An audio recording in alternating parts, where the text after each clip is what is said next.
مسیح یسوع میں آپ سب کو سلام عرض کرتا ہوں۔ امید کرتا ہوں کہ آپ سب اپنے اپنے گھروں میں سلامتی کے ساتھ ہوں گے۔ خدا آپ سب کو سلامت رکھے، آمین۔ پہلا جو میں نے بیان کیا ہے تابعداری کے لحاظ سے، وہ پہلا حصہ ہے۔ اب دوسرے حصے کو اسی کے ساتھ کنٹینیو کرنے کے لیے میں بولنا چاہ رہا ہوں۔ جیسا کہ تابعداری کے حوالے سے ہے، تیتس 3 باب اس کی 1 آیت میں لکھا ہے، حاکموں اور اختیار والوں کے تابع رہیں۔ ہمیں حاکموں، جو حاکم ہیں، حکومت میں ہیں، جو بڑے ہیں، ہمیں ان کے خلاف یا ایسے لوگوں کے خلاف جو اختیار رکھتے ہیں، قانون کا اختیار رکھتے ہیں، ہر چیز کا اختیار رکھتے ہیں قانونی طور پہ، ہمیں ان کے خلاف نہیں چلنا۔ ہمیں ان کی تابعداری میں ان کے بات کو ماننا ہے اور تابعداری کرنی ہے، کیونکہ یہ ہمارے کلام کا حصہ ہے۔ یہ تیتس 3 باب 1 آیت میں لکھا ہے۔ ہم نے اپنے خداوند کی خاطر، یسوع المسیح کی خاطر، اس کی ذات کی خاطر، اس کے جلال کی خاطر ہمیں ہر قانون کے تابع رہنا ہے، حاکموں کے تابع رہنا ہے۔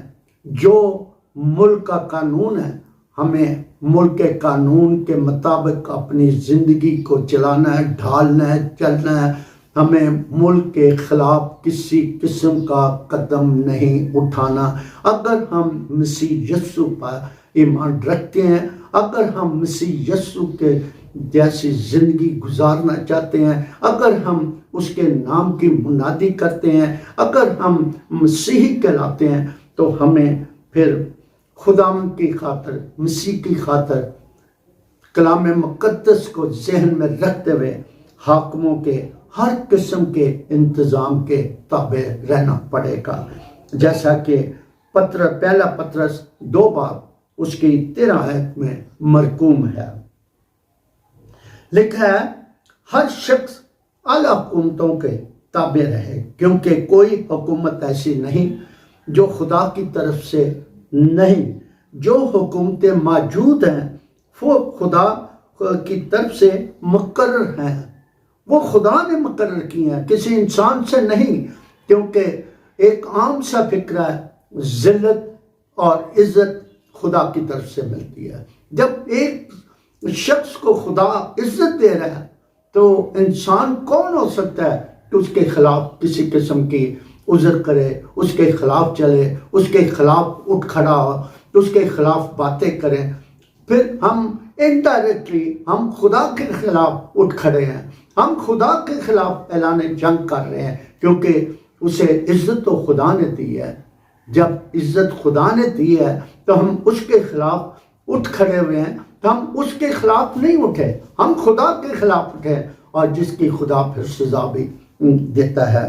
اور آگے لکھا ہے، پس جو کوئی حکومت کا سامنا کرتا ہے وہ خدا کے انتظام کا مخالف ہے۔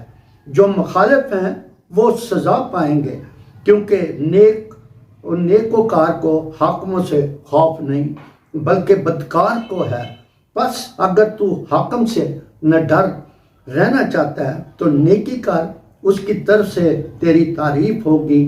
یہ رومیوں 13 باب اس کی 1 سے 3 تک مرقوم ہے۔ یہ ہے حاصل جمع سارا کہ اگر ہم نے مسیح یسوع کے ساتھ زندگی گزارنی ہے، اس کے مزاج کو اپنانا ہے، کلام مقدس کے مطابق چلنا ہے، ہم مسیح یسوع کے سبب سے مسیحی کہلانا چاہتے ہیں، تو ہمیں یہ جتنا جو کچھ میں نے پڑھا ہے کہ ہم حکومتوں کے خلاف نہیں چلنا، ہم نے ان کی تابعداری کرنی ہے، کیونکہ وہ حاکم ہیں، وہ حکومت کے مالک ہیں۔ ان کو مالک یا حاکم کس نے بنایا؟ یہ خدا نے بنایا۔ اس لیے اگر ہم خدا کے ساتھ چلتے ہیں تو پھر ان کے ساتھ بھی تابعدار رہنا پڑے گا، کیونکہ ان کو عزت خدا نے دی ہے۔ اس لیے میں آپ سب سے گزارش کروں گا، التجا کروں گا ہاتھ باندھ کے، کہ اگر کوئی شخص کلام مقدس کے مطابق چلتا ہے، وہ کہتا ہے میں کرسچن ہوں، مسیحی ہوں، میں کتاب مقدس کے مطابق زندگی گزارنا چاہتا ہوں اور گزارتا ہوں، میرا مزاج مسیح یسوع جیسا ہے، تو ہم نے پھر حقال حکومتوں کے تابع رہنا ہے۔ ہم نے حکومتوں کے خلاف کوئی قدم نہیں اٹھانا، کیونکہ حکومت کو اور جس شخص کو عزت دی ہے وہ خدا نے دی ہے، انسان نے نہیں دی۔ ہاں اگر انسان نے دی ہوتی تو پھر ہم اس کے خلاف ہوتے۔ اس لیے اگر ہم اس کے خلاف چلیں گے تو ہم ڈائریکٹلی، میرے مطابق ڈائریکٹلی ہم خدا کے خلاف پھیلانے جنگ کرتے ہیں۔ تو کوئی شخص خدا کے خلاف پھیلانے جنگ کر کے فتح نہیں حاصل کر سکتا، وہ ہمیشہ شکست کھائے گا اور موت کی طرف اور گناہ کی طرف اس کا قدم اٹھے گا۔ خدا آپ سب کو برکت دے، اس کلام کو سمجھنے کی، عمل کرنے کی قوت عطا کرے، آمین۔